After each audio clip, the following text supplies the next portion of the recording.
हम कुछ कोशिश कर रहे हैं कि दिल्ली में जो कुछ हम कर पा रहे हैं उसमें दो हिस्से। एक तो यह है कि हम कोशिश कर रहे हैं कि शिक्षा की जो खामियां हैं, शिक्षा व्यवस्था की जो खामियां हैं, वो थोड़ा दूर हो सके। और दूसरी और बड़ी कोशिश यह है कि शिक्षा के माध्यम से समाज की जो खामियां हैं वो थोड़ा दूर हो सके। हमने दिल्ली में कोशिश की, सारी सरकारें बजट के लिए रोती हैं। अब मैं तो गांव से आता हूं जी, और हम उन परिवारों में से जो गांव से आए, एक छोटे कस्बे में आए, फगौता से निकले तिलखुआ आए, तिलखुआ से निकले दिल्ली पहुंचे। इस यात्रा में सबसे बड़ा योगदान शिक्षा का है। हम आज जितने लोग यहाँ बैठे हैं, अपना पराक्रम होगा, अपना पुरुषार्थ होगा, लेकिन साथ साथ हमसे पहले किसी एक पीढ़ी ने, हमारे पिताजी की पीढ़ी ने, हमारे दादाजी की पीढ़ी ने, हमारे परदादा की पीढ़ी ने, किसी एक पीढ़ी ने तय किया होगा कि यार हमको ना अपने बच्चे पढ़ाने, छज्जा बाद में बनवा लेंगे, कमरा बाद में बनवा लेंगे, पहले बच्चे पढ़ा लेंगे। किसी एक स्तर पे आज शायद हमारे सामने वो संकट ना हो, लेकिन गांव में हापुड़ जैसे उस वक्त के बहुत छोटे कस्बों में रहने वाली पीढ़ियों के सामने ये संकट होता था।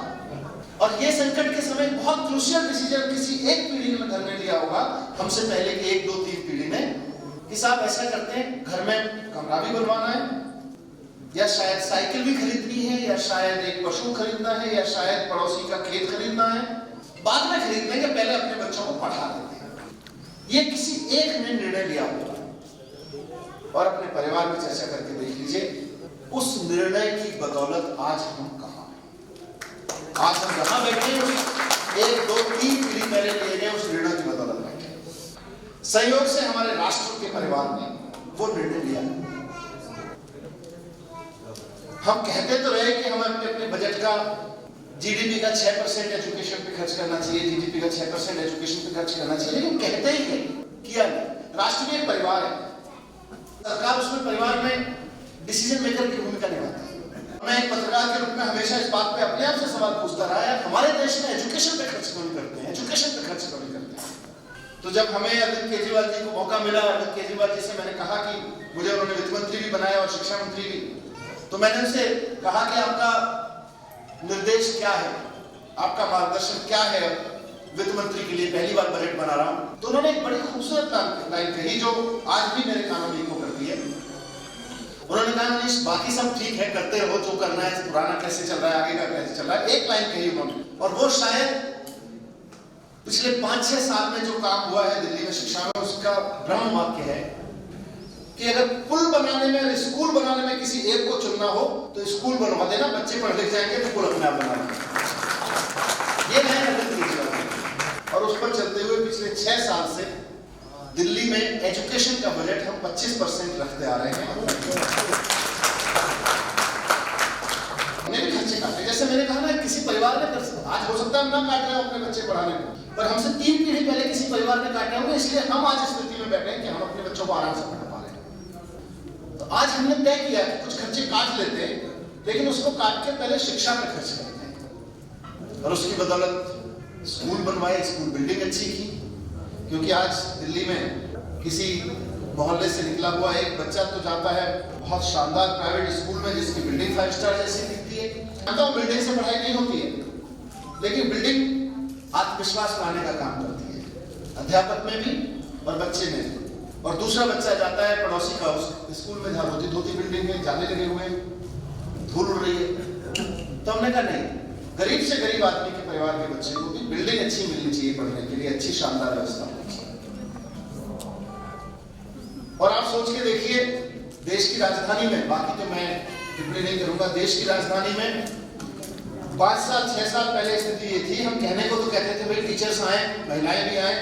अब 8 घंटे के लिए व्यवस्था जिस टीचर को कह रही है कि आके हमारे बच्चों को पढ़ाइए, जिस लड़की को कह रही है कि आके हमारा बेटा पढ़ो, हमने तुम्हारे लिए स्कूल बनवाया है, उस स्कूल में टॉयलेट तक नहीं है, टॉयलेट सड़ा हुआ है।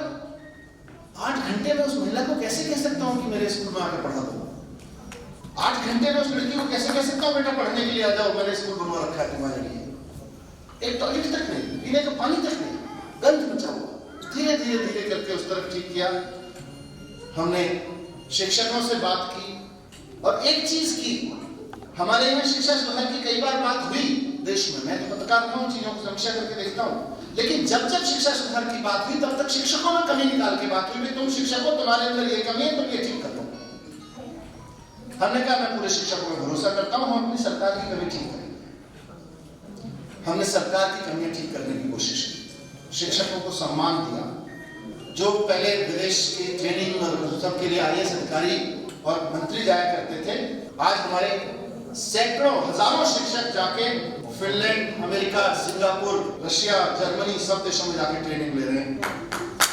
हमने अपने प्रिंसिपल्स के लिए, यहाँ से पढ़े लिखे लोग बैठे हैं, समझ सकते हैं उस वैल्यू को। प्रिंसिपल होना एक बड़ा काम है, अध्यापक होने के साथ साथ एडमिनिस्ट्रेटिव लीडरशिप का काम है।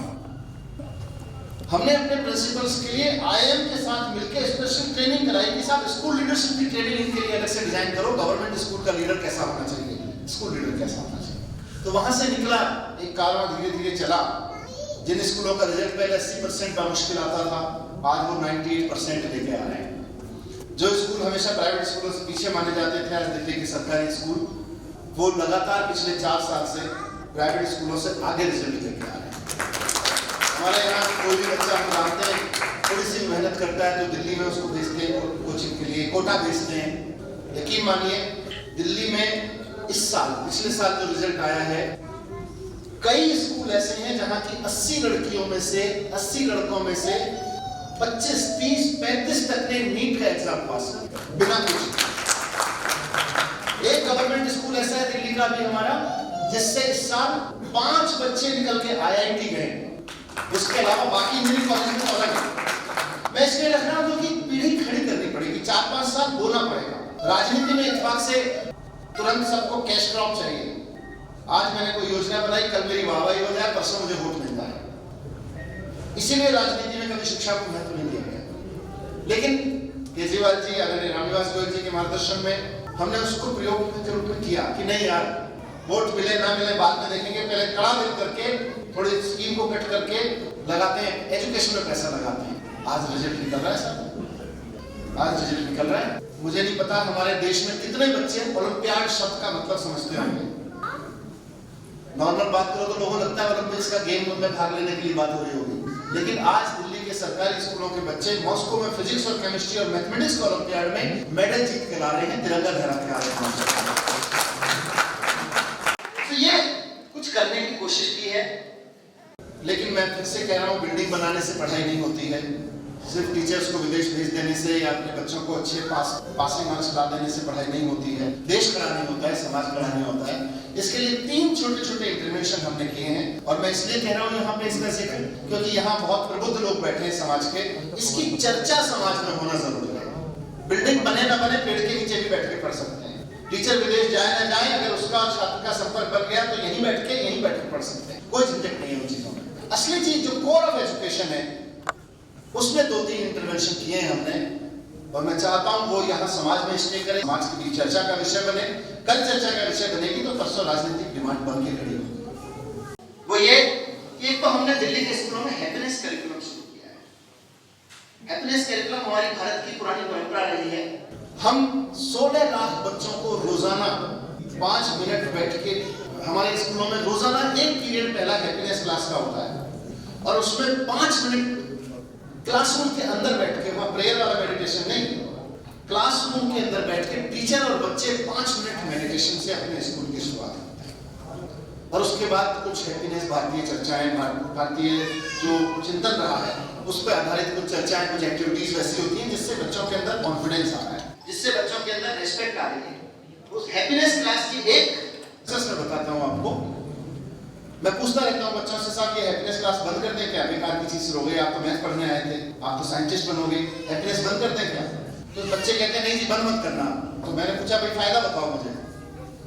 तो एक बार ऐसी पेरेंट्स की मीटिंग में मैं बात कर रहा था, तो उन्होंने बोला, एक मदर ने मुझे बोला कि सर आप जानते नहीं है, जब से ये आपकी हैप्पीनेस की क्लास शुरू हुई है ना, हमारा बच्चा स्कूल से आता है, आप सोचिए गरीब परिवार की माँ क्या बोलती है, हमारा बच्चा जब स्कूल से आता है तो क्लास में आके पूछता है, मतलब घर पे आके मम्मी कहती रहती थी बेटा खाना खा ले बेटा, तो अपना राउडी मूड में रहता था, लेकिन ये हैप्पीनेस क्लास 1 साल की करने के बाद उस बच्चे के अंदर मेडिटेशन और ये सब करने के बाद उसके अंदर इतना परिवर्तन आया है, घर में आके पूछता है, जब मैं कहती हूँ बेटा खाना खा ले, वो आके पूछता है मम्मी आपने खा लिया?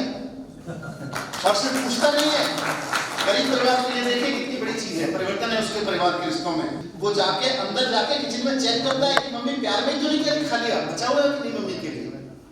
ये रिश्तों में पकड़ आ रही है, इससे खुशी आ रही है। IIT की डिग्री शायद हम भी दिला देंगे और भी बहुत लोग दिला रहे हैं। हम देश में पहली बार नहीं IIT की बात कर रहे हैं कि बच्चे IIT निकल गए, इस देश में IIT में गए हैं जब से IIT बनी है बच्चे। लेकिन एक परिवार का बच्चा माँ से आके पूछ ले कि माँ तेरे लिए बचा हुआ है क्या, और जाके माँ जब कहे कि हाँ बेटा बचा हुआ है चिंता मत कर, तो किचन में जाकर चेक कर ले कि माँ प्यार में तो नहीं कह रही है, लाड़ में तो नहीं कह रही है, खत्म तो नहीं हो गया घर का खाना। वो रिश्ता मजबूत करना हमारा लक्ष्य है। हैप्पीनेस क्लास इसके लिए हमने शुरू की। हैप्पीनेस तो इसी से आएगी, परिवार से आती है, संबंधों से आती है। दूसरी चीज हमने शुरू की है दिल्ली के स्कूलों में, जिसका मैं चाहता हूं कि समाज में जिक्र हो, एंटरप्रेन्योरशिप माइंडसेट।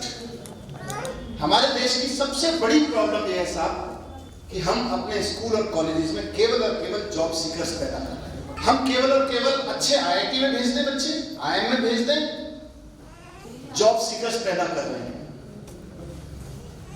हम अपना बच्चा मेहनत करते हैं, लेकिन हमारा सपना क्या है ऐसे बच्चों को लेके कि हम इनको अच्छे से पढ़ा लें, पाल लें और उसके बाद अमेरिका को दान दे दें। अपने बच्चे पढ़ा हम इसलिए रहे हैं, बड़े इसलिए कर रहे हैं कि अमेरिका और यूरोपीय कंपनियों को दान दे दें, इसलिए पढ़ा रहे हैं। और उसको खुश होते हैं, हमारा बच्चा 4 करोड़ में चला गया, हमारा बच्चा 3 करोड़ में चला गया। आप सोचिए, मैं चाहता हूं इस देश में राष्ट्रीय चिंतन शुरू हो इस बात पे कि हम जॉब सीकर्स जब तक पैदा करते रहेंगे हमारे देश की इकोनॉमी आगे नहीं बढ़ेगी। सर मैं स्कूल में पढ़ता था, खबरदार कलौदा गांव है, वहां पे मुझे पढ़ाया जाता 3 तरह के देश होते हैं, विकसित देश, विकासशील देश और अविकसित देश। और जब मैं पढ़ता था लगभग 80s में, 86 में मैंने हाई स्कूल किया था, हम भी पढ़ते थे कि साहब 3 तरह के देश होते हैं और भारत अभी विकासशील देश है। तो एक सहज जिज्ञासु बालक के मन में सवाल आता था, यार ये अच्छा है, हम विकसित नहीं है पर विकसित भी नहीं है, ये विकासशील है, ये थोड़ी सांत्वना तो है। तो हम टीचर से पूछते थे, गुरुजी अब ये विकसित कब तक हो जाएंगे? बोले चिंता मत करो, सरकारें लगी हुई है, 10 साल में विकसित हो जाएंगे। साहब इसलिए मैंने ये बताया कि आज मेरा बच्चा स्कूल में पढ़ रहा है और आज क्या पढ़ा रहे थे, भारत अभी भी कहाँ है, विकासशील देश में। और भारत अगले, जब मेरे बच्चे के बच्चे भी पढ़ रहे होंगे तब तक भी विकासशील रहेगा अगर हम अपने स्कूलों में जॉब सीकर माइंडसेट पढ़ाना बंद नहीं करेंगे। अगर हम अपने स्कूलों में केवल और केवल नौकरी खोजने वाले लड़के पढ़ाते रहेंगे, लड़कियां पढ़ाते रहेंगे, तो भारत विकसित नहीं हो सकता। सिंपल सा है, मैं रॉकेट साइंस की बात नहीं कर रहा, मैं कोई बहुत बड़े अर्थशास्त्र की बात नहीं कर रहा हूँ। आप सिंपल सा सोच लीजिए ना, हम एक लड़के को पढ़ाते हैं, यहाँ से अच्छा कॉलेज मिल के दिल्ली में भेज देता है IIT में, उसके बाद IIM में चला जाता है, उसके बाद जाके गूगल में नौकरी करता है। अब साहब हमारे हिस्से में क्या आया, देश के हिस्से में 4 करोड़ रुपए की तनख्वाह हम सेलिब्रेट करते हैं। लेकिन आप ये तो सोचो कि गूगल जिस देश ने बनाई है उस देश के हिस्से में क्या आ रहा है। वो 4000 करोड़ का जो व्यापार कर रहा है उसकी सारी इकोनॉमी तो उसके हिस्से में आ रही है, मैं 4 करोड़ में खुश हो रहा हूं। कैसे हमारी इकोनॉमी बढ़ सकती है? अगर हमने अपने स्कूलों में जॉब प्रोवाइडर्स पैदा करने शुरू नहीं किए तो ना तो हम बेरोजगारी की समस्या का समाधान कर सकते हैं और ना हम इकोनॉमी को आगे बढ़ा सकते हैं। एकमात्र राजमार्ग है कि हम अपने स्कूल में, और ये हमने शुरू किया वहां पर दिल्ली के गवर्नमेंट स्कूलों में, 9वीं 10वीं 11वीं 12वीं का रोजाना फर्स्ट पीरियड हमारा होता है बच्चे के अंदर से डर निकालने का पीरियड। हम बोल रहे हैं उसको एंटरप्रेन्योरशिप माइंडसेट। बच्चे के अंदर क्रिएटिविटी लाना, उसके अंदर हिम्मत पैदा करना, उसके अंदर क्रिटिकल थिंकिंग पैदा करना उस चीज को लेके, और उससे हम उसके बिजनेसमैन से संवाद कराते हैं, उसको हम उसकी कहानियां सुनाते हैं, लोगों की प्रेरक कहानियां, उसमें हम उससे 1000 रुपए देते हैं 11वीं 12वीं में कि साहब ये लो, हमने तुमको दिए, जाके बिजनेस करो, चाहे पड़ोस की दुकान से पेन खरीद के रास्ते में खड़े होकर बेचो, भुट्टा बेचो, कुछ भी करो, 4 लड़के मिलकर कॉफी की दुकान लगा लो, जो भी करो, लेकिन जाओ 11वीं 12वीं के लड़के के हाथ में 1000 रुपए दे देते हैं, जाके इन्वेस्ट करो मार्केट में, जो फायदा होगा वो तुम्हारा, जो लॉस हुआ वो सरकार का। 4 लाख बच्चों को 4 लाख बच्चों को ये पैसा दिया जा रहा है हर साल। इससे बच्चे के अंदर का डर निकलेगा, और वो जब निकलेगा तो सर एक दुकान भी खोलेगा तो जाके 4 लड़कों को नौकरी देगा, एक छोटा सा काम भी करेगा। जॉब सीकर नहीं बनेगा। और मैं इसलिए रख रहा हूँ क्योंकि मैं आप प्रशंसा की बात नहीं कर रहा हूँ, मैं इस क्षेत्र से प्यार करता हूँ, इस क्षेत्र की मिट्टी से प्यार करता हूँ। मैं अपने गांव जाता हूँ, पिलखवा आता हूँ, मैं देखता हूँ कि जब तक इस चिंतन को हम नहीं खड़ा करेंगे साथ में, चीजें नहीं बदलेंगी। आप नेता का नाम एक्स की जगह बदल के वाई कर लीजिए, पार्टी का नाम एक्स की जगह बदल के वाई कर लीजिए, शहर का नाम एक्स की जगह बदल के वाई कर लीजिए, कुछ नहीं होने वाला है। इस पढ़ाने के पूरे तरीके को बदलना पड़ेगा, शिक्षा के पैराडाइम को नया बदलना पड़ेगा, तब जाके ये साठा खड़ा हो सकता है, तब जाके हम खड़ा हो सकता है, तब जाके मैं गौरवान्वित महसूस करता हूं जब मैं दुनिया की टोपोग्राफी को देखता हूं। दुनिया का सबसे बड़ा फर्टाइल प्लेन इरिगेटेड लैंड है जो भारत का ये वाला हिस्सा है। दुनिया का सबसे बड़ा फर्टाइल है, इरिगेटेड है और प्लेन है। तीन क्वालिटी है इसमें, प्लेन है, फर्टाइल है, इरिगेटेड है। खूब पानी है गंगा यमुना के बीच में। लेकिन हम कर क्या रहे हैं? इतने क्षेत्र पे अगर थोड़ा सा भी एंटरप्रेन्योर माइंडसेट हमारे पीढ़ी में आ गया होता तो इस देश को इस देश की इकोनॉमी का उल्टा हम बना देते हैं। पश्चिमी उत्तर प्रदेश में वो ताकत है कि इस देश की इकोनॉमी का भूभाग बन सकता है, मध्य बिंदु बन सकता है। लेकिन कुल मिला के हम क्या कर रहे हैं? कुल मिला के स्कूल कॉलेजों से लड़के निकाल के नौकरियां करने दिल्ली भेज रहे हैं या कहीं और चले जा रहे हैं और 20, 25, 50 हजार की नौकरियां करके आ रहे हैं। तो मैं चाहता हूं कि इस चर्चा मैं चाहता हूं कि इस पर बात शुरू हो। मैं ये नहीं कह रहा कि एक दिन में हो जाएगा। दिल्ली में भी 5 साल में सब कुछ खत्म नहीं हो गया, अभी बहुत कुछ करना बाकी है, बहुत कुछ करने की जरूरत है। आखिर मैं आप सबके बीच में एक सपना छोड़ के जा रहा हूं क्योंकि जिस पवित्र आत्मा के आज हम अमृत महोत्सव में शामिल हुए हैं, उनके जीवन पर लिखी गई किताब के विमोचन के अवसर पर शामिल हुए हैं, अगर उनको सही मन से श्रद्धांजलि देनी है तो एक सपना देखना बहुत जरूरी है। और वो सपना आपके बीच छोड़ के जा रहा हूं। मैं उम्मीद करूंगा कि आप में से कुछ लोग उस सपने को लेके आना चाहेंगे। और वो सपना ये है कि आज हमारे हापुड़ में, पिलखवा में, दिल्ली में हर जगह ऐसे परिवारों की कमी नहीं है जहां बच्चा थोड़ा सा भी आगे पढ़ने लगता है, थोड़ी आर्थिक क्षमता है तो लोग सोचते हैं यार मेरा बच्चा थोड़ा सा आगे बढ़ जाए तो मैं ना इसको हार्वर्ड में पढ़ने भेजूंगा, सोचते हैं ना, ऑक्सफोर्ड में पढ़ने भेजूंगा, कैम्ब्रिज में पढ़ने भेजूंगा, जापान में पढ़ने भेजूंगा, ऑस्ट्रेलिया में पढ़ने भेजूंगा, सोचते हैं। कल्पना कीजिए कि ऐसा दिन आ जाए कि अमेरिका के किसी देहात में बैठा हुआ परिवार बात कर रहा हो, हमारी थोड़ी सी जुगाड़ लग जाए ना तो हापुड़ के उस यूनिवर्सिटी में पढ़ जाए। हमारे हापुड़ में हार्वर्ड क्यों नहीं हो सकता? अगर बॉस्टन में हो सकता है तो क्यों नहीं हो सकता? हमारे यहाँ शिक्षकों की योग्यता में कमी है? क्या कमी है? एक से एक धुरंधर शिक्षक हैं। आज हार्वर्ड का डीन इंडिया का आदमी। हम हार्वर्ड जैसी संस्थाएं हापुड़ में क्यों नहीं? मतलब हापुड़ और हार्वर्ड को कन्वर्ट कर देना। बॉस्टन में बैठ के कोई परिवार सोचे या जुगाड़ लग जाए तो हापुड़ में भेजना है। हम हापुड़ में बैठ के बॉस्टन भेजने अपने बच्चों को MIT भेजना चाहते हैं, चाहते हैं कैनेडी स्कूल चला जाए। हम क्यों नहीं सपना सोचा? पर ये सच तब होगा जब हम सपना तो देखना शुरू करें। हमने शिक्षा को लेकर सपने नहीं देखे। तो मैं आज इस पवित्र अवसर पर आप सबसे रिक्वेस्ट करता हूं कि सपना देखिए कि हमारे देश के स्कूल और कॉलेजेस की हालत ऐसी हो जाए, इतनी शानदार हो जाए कि जापान, ऑस्ट्रेलिया, यूरोप और अमेरिका के देशों में छोटे छोटे कस्बों में बैठे हुए लोग ये सोच रहे हों कि हमारे बच्चे को अगर हम अच्छी शिक्षा देना चाहते हैं तो हम भारत की किसी यूनिवर्सिटी में भेजेंगे, हम भारत के स्कूल में भेजेंगे। सपने को सच होने में समय लगेगा और ये भी संभव है कि एक आध पीढ़ी खप जाए इसमें। लेकिन किसी ने सपना देखा था ना, जिनकी आज हम बात कर रहे हैं, तब हम यहां खड़े हैं ना।